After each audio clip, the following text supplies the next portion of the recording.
What is this one doing? What are you doing, friend? They're all doing it. They're all opening up their badge. What is going on here? He just scrolls past us and doesn't mention that, hey, the key difference between the head people and the shillagaga, I'm sorry if I butchered what he was saying there. He said the key difference was, yeah, all these guys reach down and rip their vaginas open, or presumably their vaginas. So they're not even guys. Well, maybe they are. Maybe they're hermaphroditic. I don't see any penises, though. They definitely have vaginas. All of them are, like, pulling those open.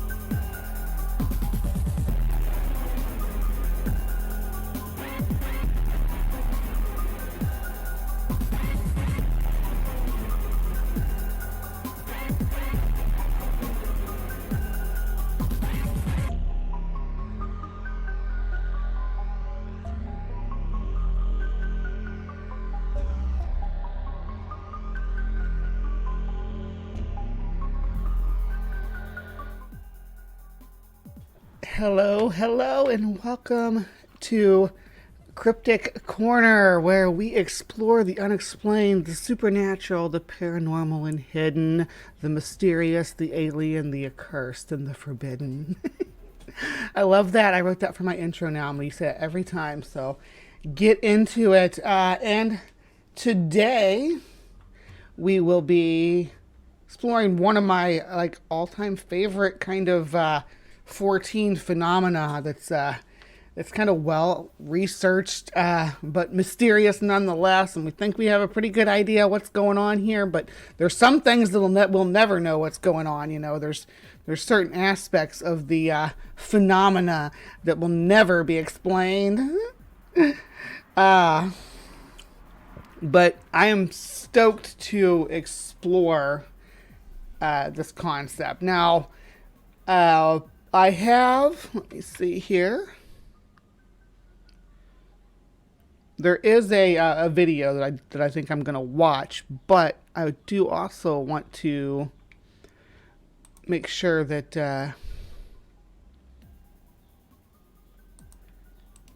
that this topic is handled through a professional lens. Okay, so I'm not an archaeologist of any type.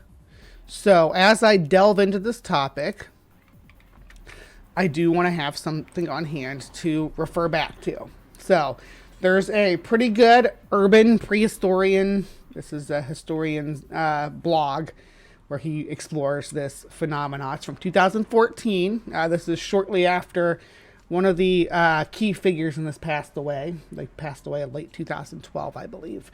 But this is the story of the Hexham heads.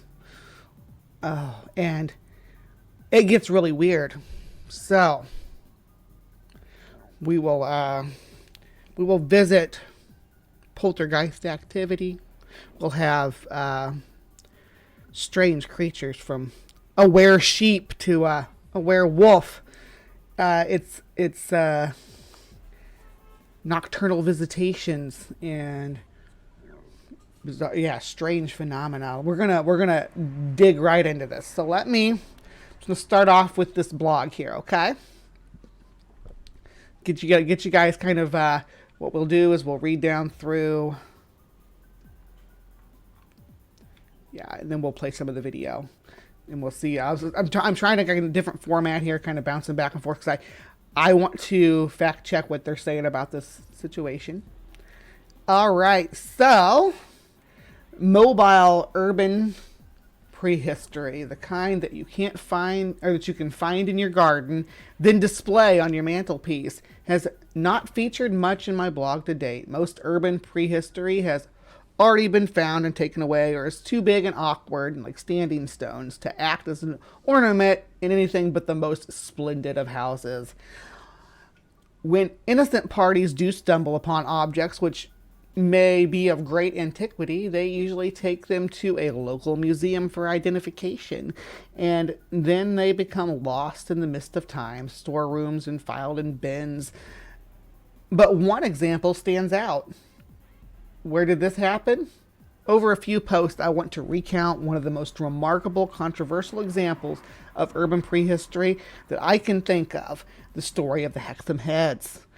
Even if you have heard this one, it's a great story. Yeah, I don't know if anybody out there has heard this story, but it gets really weird. These frankly weird objects were found in a normal garden in northern England by two boys belonging to an unremarkable family consisting of a pair of fist-sized stone heads with creepy little faces. What seemed like a chance and even amusing discovery soon spiraled out of control. Events quickly escalated until museums, archaeologists, geologists, and media, and various pseudoscientists all wanted a piece of the action. The heads were scrutinized and sampled. They were boxed up and taken to the other end of the country. They gathered an aura of the supernatural and even notoriety. But slowly, interest waned, and then eventually, in circumstances shrouded in mystery, they were lost. It would be remiss of me not to note that somewhere along the way, a were creature appears to have started to haunt some of those brave enough to keep possession of the heads. All right, there we go. Hexham Heads represent urban prehistory that might not even be urban prehistory. May have been made in the 1950s, BC or AD. Yeah, he's using some archaic terminology there. BCE and CE, I guess, would be the proper terminology. And yet their discovery and subsequent contestation mirror very well how archaeologists deal with any bit of material culture found during a formal excavation. The methodical and measured contributions by most, but not all scientists involved ensure this to be the case.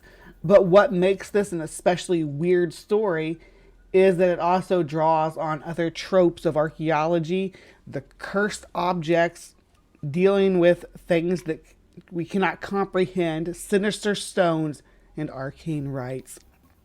And at the risk of cursing myself, if such a thing is possible, I have visited the place where the Hexham Heads were found, and the tales of which conclude the story of the Hexham Head in a later post. And we will visit that place as well via Google Earth, because as this blog is urban, we will be looking at urban sites as well.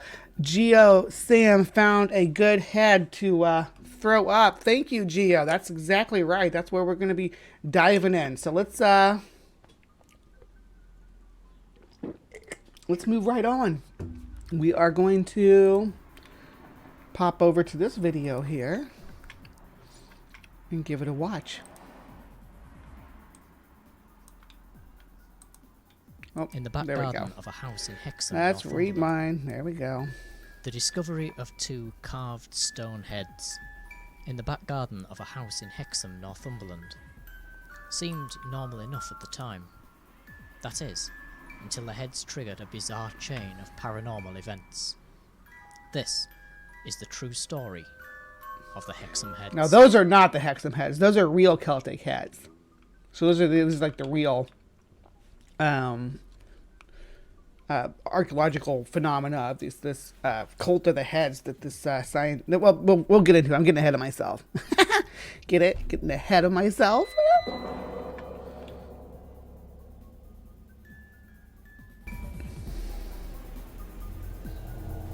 One afternoon in February 1972, 11-year-old Colin Robson was weeding the garden of his family's house in Reed Avenue in Hexham. It's a market town about 20 miles west along the Tyne Valley from Newcastle upon Tyne in the north of England. To his surprise, while digging in the garden, he suddenly uncovered what appeared to be a lump of stone, about the size of a tennis ball. and it had a strange conical protrusion on one side. When he cleared away the earth from the object, he found that it was roughly carved with human features, and that this conical protrusion was actually supposed to be a neck. Excited by what he had found, he called to his younger brother, Leslie, who was watching him from an upstairs window. The two boys continued to dig, and soon Leslie uncovered a second head. These stones, which soon became known as the Hexham heads, appeared to be of two distinct types. The first had a skull-like face. Yeah, so this is basically just dramatizing what we just read, but we'll let him continue. I just didn't want to let it sit here and play with him talking. But yeah, I wanted to interject some of my own thoughts here. Now, this is like a little urban neighborhood with like I've looked at it on the maps, and we will look at it later, but there's not, it's not like rural in any way, shape, or form. Their garden is probably the size of my bedroom, so there's not a lot of space here. Not a lot of space. It seemed to be masculine to everybody of whom saw it, and therefore it was dubbed the Boy. It was of a greenish grey colour, and it glistened with crystals of quartz which were inside the actual stone. It was also very heavy, heavier than cement or concrete, and its citation needed? Carved hair appeared to be in stripes running from the front to the back of the head. The other head, which was known as the Girl, resembled a witch, with wildly bulging eyes, and hair which was combed backwards off the forehead in what could have been a bun. There was also traces of a yellow or red pigment in her hair, suggesting that at one time these heads had been painted. Yeah. After the heads had been unearthed, the boys, naturally, took them inside the house. Here we go. It was then that the strange happenings begun, almost as soon as the heads had entered the home. It's a Celtic It curse. said that the heads would turn around spontaneously. Objects were broken for no apparent reason. This type of poltergeist phenomena seemed to encroach itself upon the home. It was when the mattress on the bed of one of the Robsons' daughters was showered with glass that the girls got so frightened that they moved out of their room. So yeah, we have some poltergeist activity, but and this is the most common phenomena attached to the Hexham heads, but it gets so much weirder. Wait till we get up. We're gonna go to the neighbor's house because these folks weren't the only ones impacted. Meanwhile, at the spot that the heads had actually been unearthed, a strange flower bloomed at Christmas, and an eerie light glowed. So, just to be clear, this video here is the only citation I have about this flower at all. What kind of flower was it? It glowed? That's interesting. At Christmas time, that's the middle of winter, and we're in the northern hemisphere, so nothing should be growing at Christmas time. Not even, no flowers. So yeah, it's woo! It could be argued that the events in the Robson household had nothing to do with the appearance of the Hexham heads, and that they were instead the more commonly reported poltergeist phenomena, which is often triggered by houses. There's the Enfield poltergeist. This almost made it in because I had Harry Price he's still on the menu for you guys. No worries. We will cover Harry Price, and I'm actually a Harry Price fan, so we're going to cover the Enfield poltergeist, and yes, we will get to Jeff the Talking Mongoose.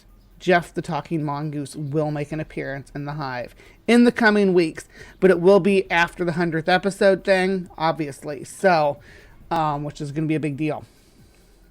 Big deal next week. Big deal. Tune in. But yeah, the Enfield poltergeist will definitely be a key event in our coverage of Harry Price when we get there. With adolescent children. which lines up perfectly with the ages of the Robson daughters. Poltergeist phenomena seems to be somehow attracted to girls of this age, with many famous cases having an adolescent girl in the home at the time. I actually wrote a novel when I was a young adult about a young girl who had poltergeist powers. It wasn't like Carrie, though. It was more like, I don't know how to describe it. It was a road adventure. We'll just call it that. Anyway. So, because that's was always something that would come up. Again, we're talking about mentioning here Harry Price. And yes, I do have a little bit of obsession with the early 20th century British spiritualist movement and all these ghostly haunting and phenomena like that. The Borley Rectory and all this stuff. Jeff, whichever one name you want to go. I go with Jeff because I think it's Jeff, like Jeffrey. But all of this this focused psychic energy on the UK because of the little ley lines and the ancient Celts and all this stuff that they leaned hard into. It's fascinating me. It's enamoring me. And there are various theories as to why this may be. However, the Robsons' next-door neighbour, a Mrs. Ellen Dodd, underwent a truly unnerving experience Here we go. herself that could clearly not be explained away by poltergeist phenomena in their house, or indeed explained away very easily at all. She gave her version of events as follows. Here we go. This might be my favorite part of this story. I know it takes place super early in the recounting of the events, but this is my favorite part. So here, I love this. And by the way, this channel, the Left Hand Path documentaries, really good channel. Go check them out. They do have, actually, I need to start remembering to put the channel links in the description. Somebody in my live chat with a wrench, will they drop a link to this channel? It's, the Left Hand Path documentaries. I had gone into one of the children's bedrooms to sleep with one of them who was ill. My 10-year-old son, Brian, kept telling me that he felt something touching him. I told him not to be so silly. Then I saw this shape. It came towards me and I definitely felt it touch me on the legs. Then, on all fours, it moved out of the room. Ellen Dodd later described the creature that had touched her as half human, half sheep-like. Stop using werewolf pictures at this part. It should be were-sheep pictures. This creature is different from the one that's the one that takes place the whole rest of the story. Okay, this is a different animal completely. This was a were-sheep. And we will talk about some were-sheep at some point too, because there's some weirdness with sheep that goes on in the cryptic community. There's sheep squatch, which is I believe where is that? Ohio, I think, or Indiana. Yeah, there's all sorts of weird sheepy creatures that tend to pop up in the 14 stream. Mrs. Robson next door also recalled that she had heard a sound like a crash, as well as screams from next door on the night in question. Her neighbour told her that the creature of which made these noises was like a werewolf. And when Mrs. Dodd went downstairs, she found that her front door was open. Now, whatever caused this phenomena, Ellen Dodd was reportedly terrified. So this might be more... Look at these wild toes on this guy. Anyway, sheep squatch visited the neighbor, and then a werewolf visited the actual family. And she very much believed that this had genuinely happened to her. In fact, as a result, she was actually rehoused by the local council. Eventually, the heads themselves were removed from the Robsons' home, So Mrs. Dodds actually moved away because of the visit from the were-sheep, the sheeple. Yes. She moved away and moved out of the neighborhood. Well, she got up and, like, someone had clearly been in their house, right? The door was open and whatnot. Creepy, creepy. I wouldn't feel safe anymore. But are these supposed to, I think the implications here, these are like, these creatures are like Celtic gods looking for the heads or something. Wild. They could apparently no longer stand the phenomena which was occurring. The house itself was exorcised by a priest of the Catholic Church, and for a time, Dollar General Catholic all became candles. quiet once again in Reed Avenue. Do I need to get one of these Meanwhile, candles? however, Since I'm covering stuff like this, should I get one of these candles? I used to have a crucifix that I'd use to ward off the evil spirits, but I don't even have that anymore. I do have Jesus with me though, because remember, we have the Jesus Ouija board, so Jesus is always with us. He's just a quick question away. He'll respond to us on the Ouija board. He doesn't respond to prayers. He responds to Ouija board. That's how Jesus deal. Distinguished Celtic scholar by the name of Dr. Anne Ross had become interested in the stone heads. This is the key player I'm article talking for about right Folklore, here. Myths and Legends of Britain, Dr. Ross claimed that the heads were around 1,800 years old and had been designed to play a part in Celtic head rituals. When the heads were banished from the Robsons' house... Not the kind of head rituals that you see on Pornhub, though. Different ones. These ones are Celtic.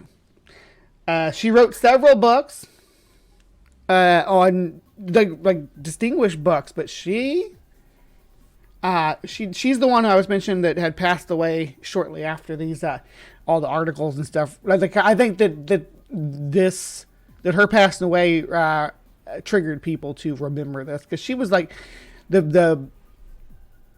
she did interviews on a archaeology program on TV, like public television, but they were lost. They were lost in the same fire that all those classic Doctor Who episodes were lost in. You know what I'm talking about? I'm surely you guys are from. Well, anybody who's a Doctor Who fan knows that there were several episodes that there were no external copies of that were lost in a fire. The interview of this woman was among those same films. Dr. Ross managed to get hold of them. She recalls what happens next. I didn't connect it with the heads then. We always keep the hall light on. And this is from the interview with her, so just to be clear. And the doors kept open because our small son is a bit frightened of the dark. So there's always a certain amount of light coming into our room. And I woke up and felt extremely frightened. In fact, panic-stricken and terribly, terribly cold. There was a sort of dreadful atmosphere of icy coldness all around me. Something made me look towards the door, and as I looked, I saw this thing going out of it. It was about 6 feet tall, slightly stooping, and it was black against the white door. They always use that picture of a werewolf. There actually a lot of these pictures they're using are of a creature called the Wolver, which we will cover in a different episode as well. It is on the list, but it's not. The Wolver is not a werewolf in the traditional sense. And yes, we will crack that shell and dive into the Wolver. I got it set up. It'll be probably sometime over the summer that we discuss it. But yeah, but these pictures that they're using from the old wood prints are of the Wolver. It was half animal and half man. The upper part I would have said was a wolf, and the lower part was human. It was covered with a kind of black, very dark fur. It went out, and I saw it clearly, and then it disappeared. And yet something made me run after it. A thing I normally would never have done. But I felt compelled to run after it. I got out of bed and I ran. and I could hear it going down the stairs. Then it disappeared towards the back of the house. When I got to the bottom of the stairs, I was terrified. This, however, was not the end of the story. A few days later, Dr. Ross and her husband arrived home from London one evening to find their teenage daughter in a state of shock. All right, now that you've stomached that, we have a new creature on the scene, right? A black wolfy creature that's moving around on its hind legs. Yeah.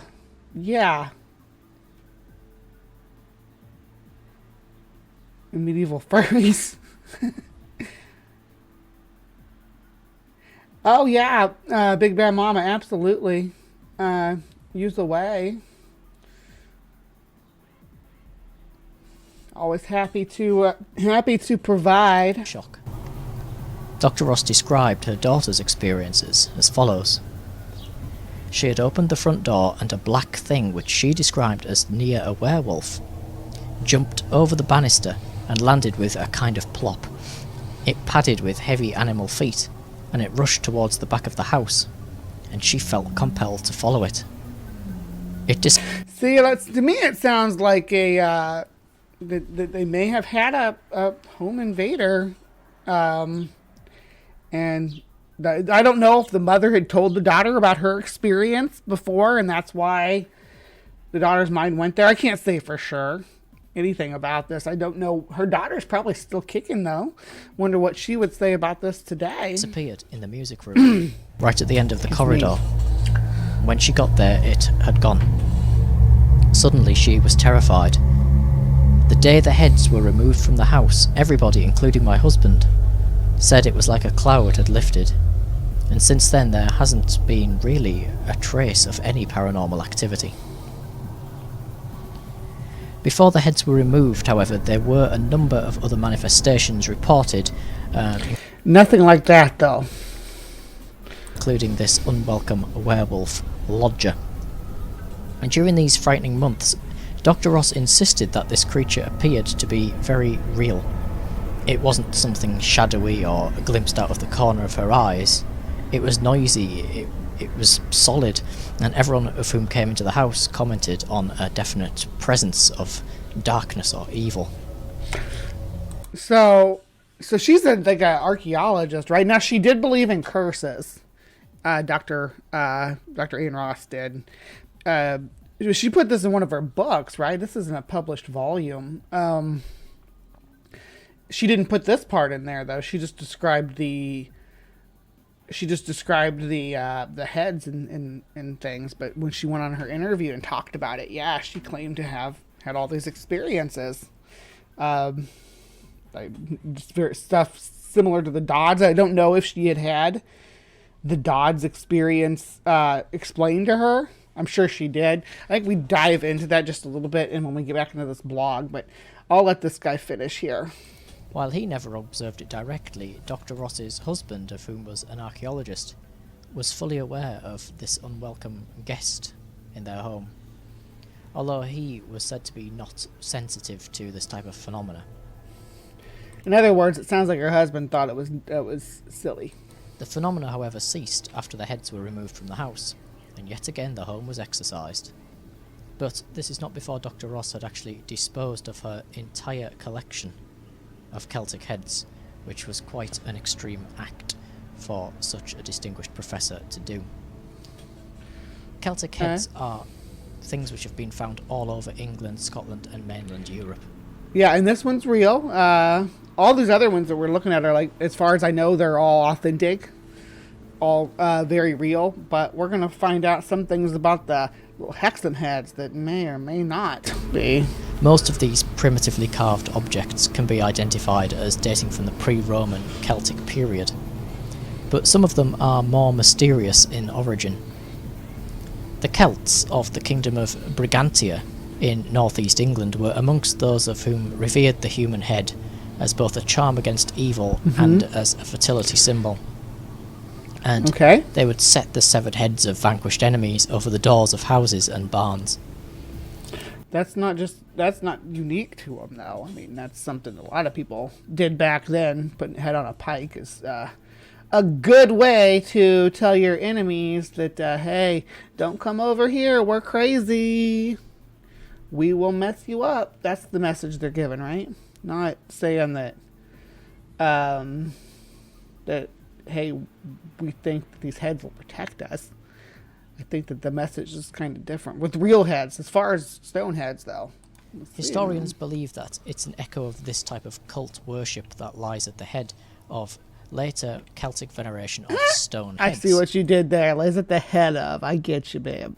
Such as these of which you can see now. Yorkshire in particular is rich in such heads having been discovered. Many are mounted to the walls of buildings. They're found by doorways on gables or close to wells, where they seem to be serving their original purpose as guardian spirits to ward off evil. Yeah, like gargoyles. They have their similarities, of course, to gargoyles, and stone heads of which can be found around the perimeter of ancient churches. That's freaky looking. I appreciate that one. Known as shillingigs, which are strange, often grotesque characters. Yeah. Whoa. Hold on. Goddess. What was that? On the architecture, which are thought to represent a type of fertility. Stone heads of which can be found around the perimeter I wanted to of say ancient churches, including figures known as shillingig. What is this one doing? What are you doing, friend? They're all doing it. They're all opening up their vag. What is going on here? He just scrolls past this and doesn't mention that, hey, the key difference between the head people and the shillingig, I'm sorry if I butchered what he was saying there. He said the key difference was, yeah, all these guys reach down and rip their vaginas open, or presumably their vaginas. So they're not even guys. Well, maybe they are. Maybe they're hermaphroditic. I don't see any penises, though. They definitely have vaginas. All of them are, like, pulling those open. We need to look into this a little bit deeper at some point. What do you say these things were called? Holy shit, they're crazy looking. And stone heads of which can be found around the perimeter of ancient churches, including figures known as shillingigs, which are strange, often grotesque characters, which are thought to represent a type of fertility goddess, hidden upon the architecture of churches. Yeah, shillingigs? A fertility of the harvest of the fields. That one's doing it too! He's just like not even talking about it. Not even mentioning it. He's talking about their heads. These guys are not about their heads. They're about their... Oh, this is definitely a female too. It's got breast. He's just like ignoring that. What are you doing? Were these ones doing it too? I didn't even look. That one might be. It's hard to say. It looks worn. Hidden upon the architecture of churches to ward off evil and to bring in a fertility of the harvest. There you go. Fertility. That's what I'm thinking. A belief practiced by the Celts. Pat, are you here? The story of the Hexham heads took on a new twist in 1972, when Desmond Craigie, of whom then worked as a truck driver, announced that the so-called Celtic heads were actually only 16 years old. They had not been fashioned as votive offerings for Celtic cults, he said. Indeed. In fact, he claimed that he had made them himself as toys for his daughter Nancy. He said that he had lived in the house at Reed Avenue, which was now the home of the Robsons, and he'd lived there for 30 years, and indeed, his father had remained a tenant there until the previous year, when it was sold to the Robsons. One day, his daughter had asked him what he did for a living. At that time, Craigie worked with artificial cast stone, making objects such as concrete pillars. In order to explain to his daughter what he did at work, he made 3 special heads just for her at his lunch break. He took them home and she played with them. Nancy played with them as dolls, he said. She would use the silver paper from chocolate biscuits as eyes. One got broken and I don't know what that means, silver paper from chocolate biscuits. threw it in the bin.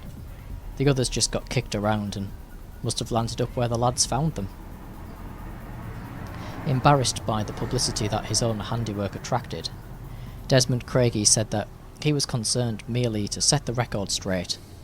Yeah. Speaking of the heads, he said to say that they were old would be conning people.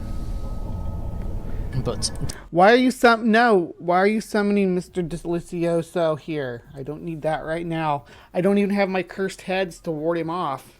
I'm gonna make some heads like this out of Play-Doh or something and keep them on the hive so that we can have them to defend ourselves from 7-day cycle. Dr. Ross was not convinced. Mr. Craigie's claim is an interesting story, she said. Unless Mr. Craigie was familiar with genuine Celtic stone heads, it would be extraordinary for him to make them just like this. They are not crude by any means. He was a Scientific professional. analysis has, strangely enough, He worked as a professional cast person, so he already had skills at casting statues and things like that. He was already skilled at it, and yeah. able to determine the age of the heads. If the Hexham heads are indeed Celtic, it's easy to imagine that they may be the carriers of some ancient curse. But if they are not, why is it that they appear to provoke such strange... They look pretty crude to me. ...paranormal phenomena? The evidence that they do so is strengthened by the testimony of inorganic chemist Don Robbins, who has explored the idea that mineral artifacts can store visual images. Oh, this is some woo.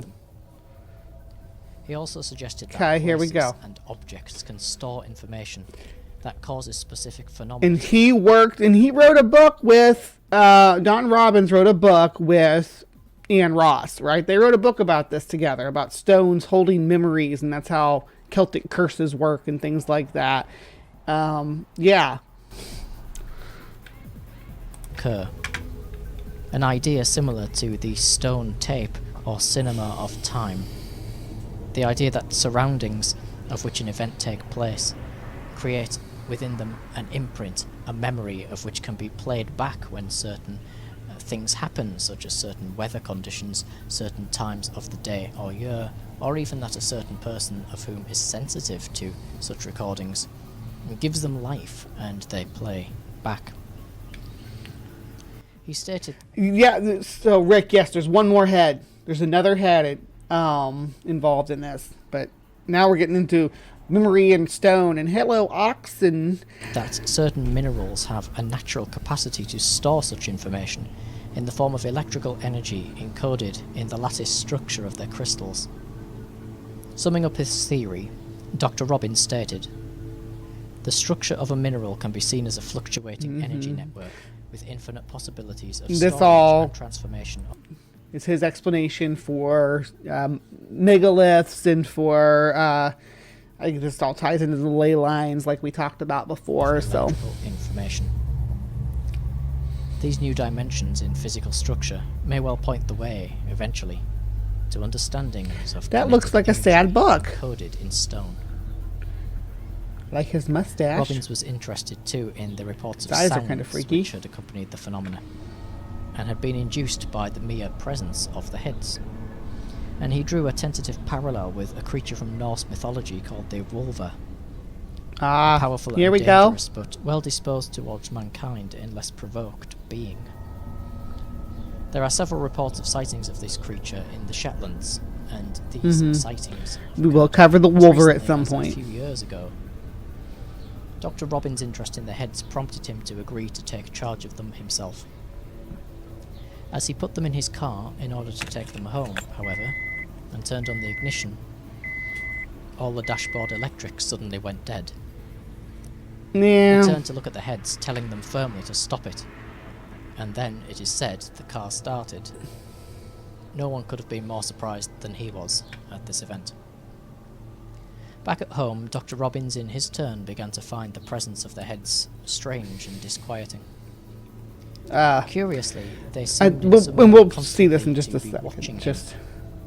He said there was no doubt that any influence the heads possessed came from the girl head. I felt most uncomfortable sitting there with them looking at me, and eventually I turned them around so that I could not see them. And yet as I did so I had the distinct impression that the girl's eyes slid round so they could continue watching me. Perhaps disappointingly, however... See, feelies. It's all about, like, feelings. Right, I felt this way. Look, right here even. the duration, intensity, ultrasound, blah blah blah. He's talking. This is these people that we're talking about, measuring magical energy inside rocks. So Dr. Robbins did not witness any paranormal events that may have been caused by the heads.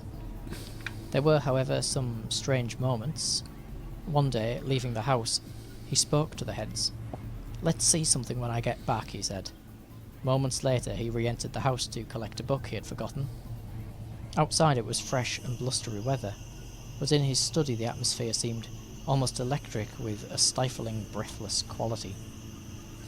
Attributing feeling the again. effect to the girl head, he left the house in a hurry.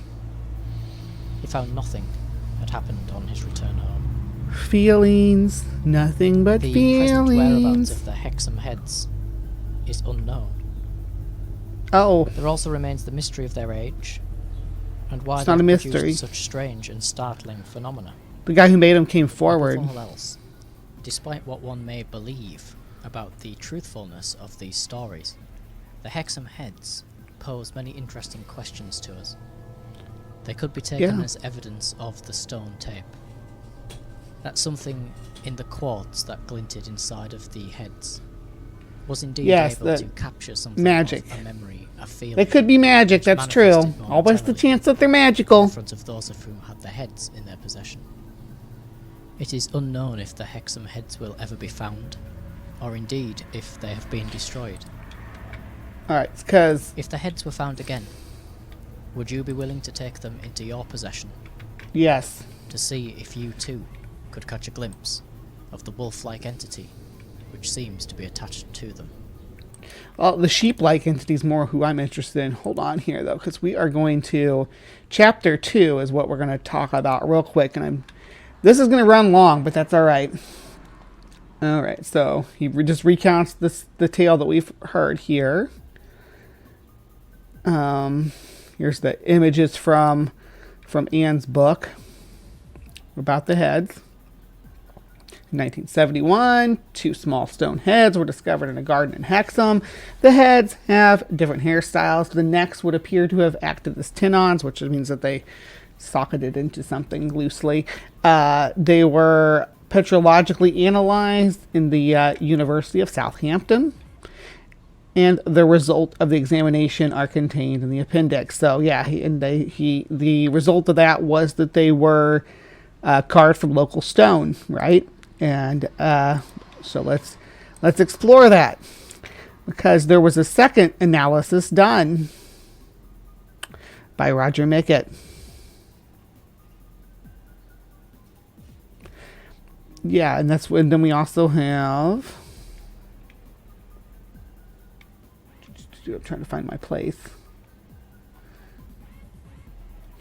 Yeah, here we go. But others were less circumspect, and before the bombshell was dropped by a local man, Craigie, that he claimed to have made them as a plaything for his children in the 1950s, other academics had grasped the heads very enthusiastically and situated them within a Romano-Celtic head cult tradition. Inevitably, by doing this, she brought upon herself a visitation from a werewolf, mirroring to an extent the earlier events on Reed Avenue.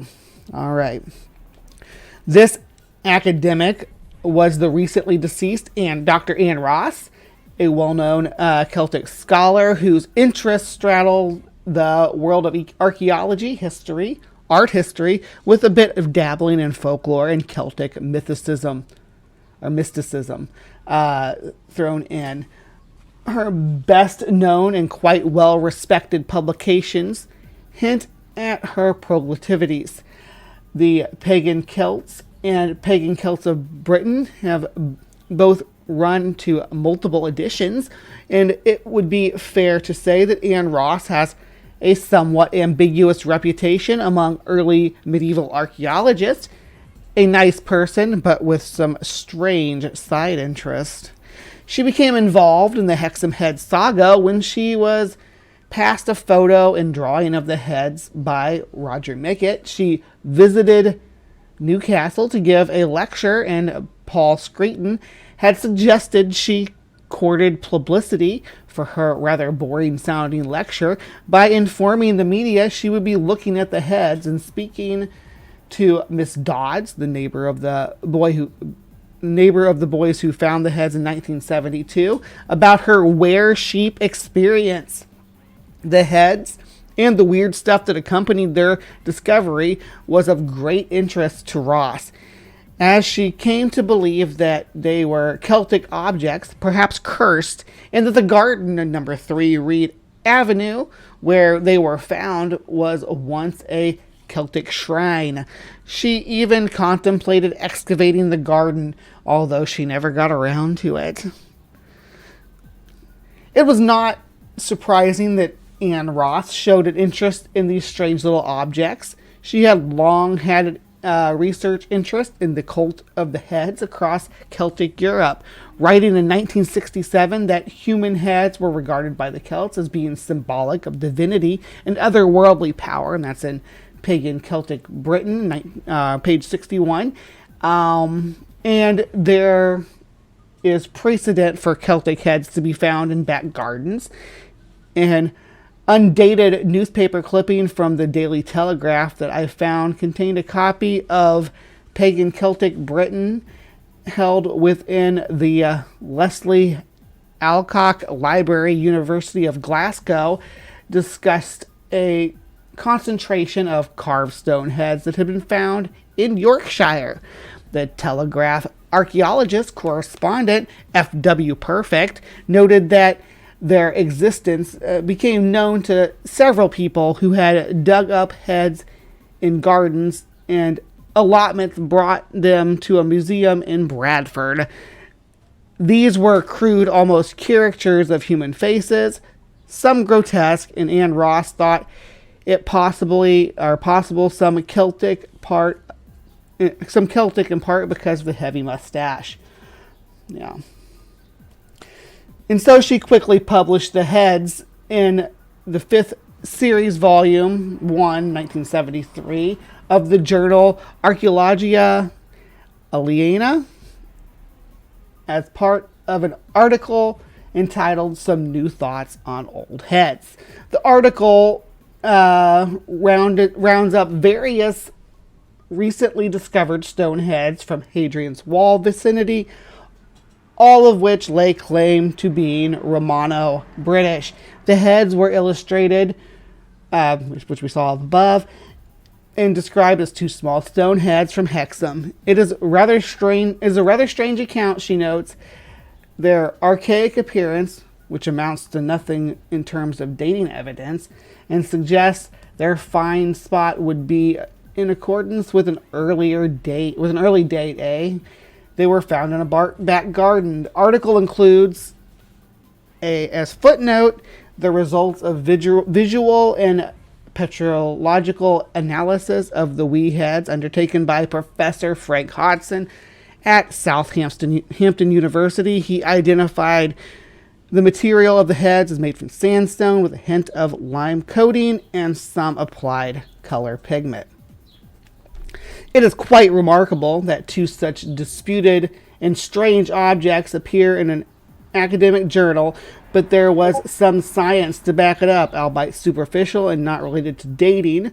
Ross tried to give the heads an archaeological credibility by including them in the article with other heads with better provenance and stronger claims to be authentic.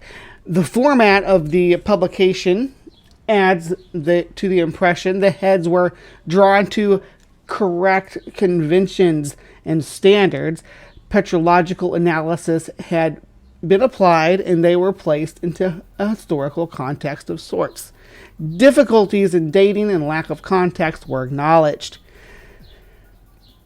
but there were clear problems with the account. Her insistence on the urban find spot being important has had no physical evidence to back it up. The geological analysis seemed to have been problematic, and events would soon overtake this dry academic account as Anne Ross dragged deeper into the mythos of the heads.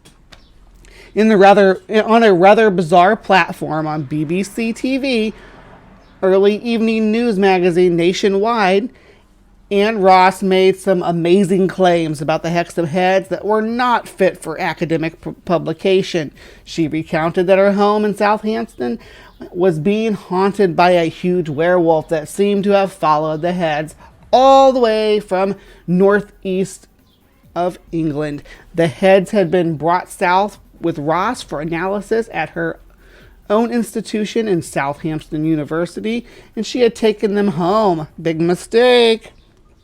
The heads were now gathering, and we heard her account on that, the werewolf and whatnot. The heads were now gathering literally nationwide reputation for being too hot to handle and seriously spooky things. Yet that test analysis continued. And this is where perhaps the strangest aspect of the whole story emerges. How is it possible that two specialists, geologists no less, were able to look at these objects and come to completely different conclusions about the material they were made from? Remember, Ann Ross had gotten Professor Hodson of Southampton University to look at them and conclude that both heads were made from the same material, a very coarse sandstone with rounded quartz grains, and suggested local sources for this. But a second analysis came up with a very different conclusion.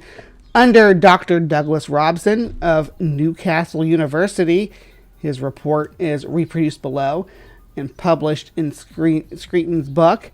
It concludes the material from which the heads have been formed is an artificial cement, and the material is unlikely any natural sandstone.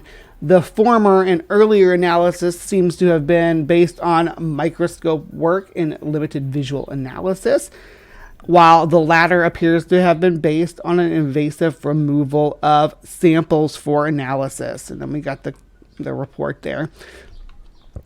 It is difficult to see how two analyses of the same objects could lead to such divergent identification of the materials involved, and it's a pity that sample fragments no longer appear to exist, as these could be tested much more definitively and without doing further damage to the materials. Archaeologists and geologists have spent quite some time poking and prodding the heads, taking chunks from the objects and each other. There was a good deal of dispute as to whether they were genuinely ancient or modern fabrications, with most opinions tending towards the latter, which is also where my opinion lies. And there was a small matter of the apparent poltergeist activity and curse following the little heads around. And yet, more specialists became part of the story. In 1977, the heads passed into the care of Don Robbins, a controversial chemist whose most famous work is probably The Secret Language of Stone. So we're getting into some woo here. It's getting woo-wooey. The Secret Language of Stones, and who dabbled in a range of earth mysteries related to things like magnetic properties of stones and megaliths. He also collaborated with Ann Ross on their book, The Life and Death of Druid Prince, about the Lindau Man bog body, which is a really cool archaeological find. He became convinced that the Hexham heads could help prove his stone tape theory, that stones could record events in human emotion and then could play them back. And he rescued them from a box in Hodson's office in Southampton. All right, he kept the heads for some analysis until early 1978, during which time his dog got excited and bit one of the heads. Robson recounts various rather weak experiences, like he was talking about his engine not starting and things like that. He might have that might have been connected to the female head, such as his car's electricity dying. Once he thought this head's eyeballs were watching him, but he seems to have been unable to connect the objects with poltergeist activity, and then he passed them to one final character in the story, and this was missing from the video. I don't know why. A dowser called Frank Hyde. The elusive Hyde was delivered the heads in February of 1978 to do some dowsing experiments with them, and they have never been seen since. The story of the Hexham heads is remarkable. These supposedly prehistoric objects found in suburban Hexham spent the 6 years of their discovery collecting around them like magnets, a collection of strange and interesting people. They were passed around like a hot potato, leaving behind them confusion, disillusionment, fear, and tension. They were treated like archaeological objects, but also treated as if they were worthless fakes. They disappeared, as Robbins noted in The Secret Language of Stones. Dr. Frank Hyde seems to have vanished, or not Dr. Frank Hyde. Frank Hyde seems to have vanished completely, as if he walked into a fairy tale in a folk tale. Yeah, so the heads disappeared, and that wraps up the tale of the Hexham heads. That was kind of a long one. It went on longer than expected. So thank you for sticking around for me. I just didn't feel right. Oh yeah, I promised that I would show you guys the. Hold on. I promised I'd show you guys the location. Hold on. We're gonna go down. So here we are. This is. Where's Reed at? Yeah, Reed's right here. So it's just this little street right here, okay? And we can drop down right into number 3. There's this neighboring house was for sale back here, but number 3 is right here. Oh, didn't mean to do that.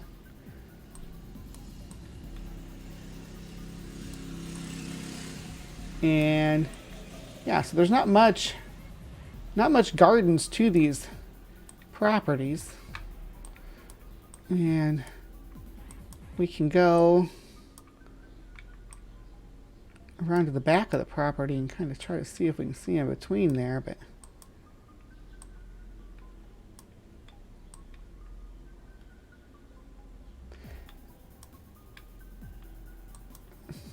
let's see, there's not much back there. It wraps around, so there's not a lot that you can. So number 3 would be this little back lot back here, right? Not too bad. A lot bigger. It's bigger than I was thinking it was. But yeah. Anyway, so yeah, that was our Hexham heads. I hope that you guys enjoyed that. For those of you tuning in on Friday night for Cryptic Corner, please remember to be kind and take care, and we will see you next time.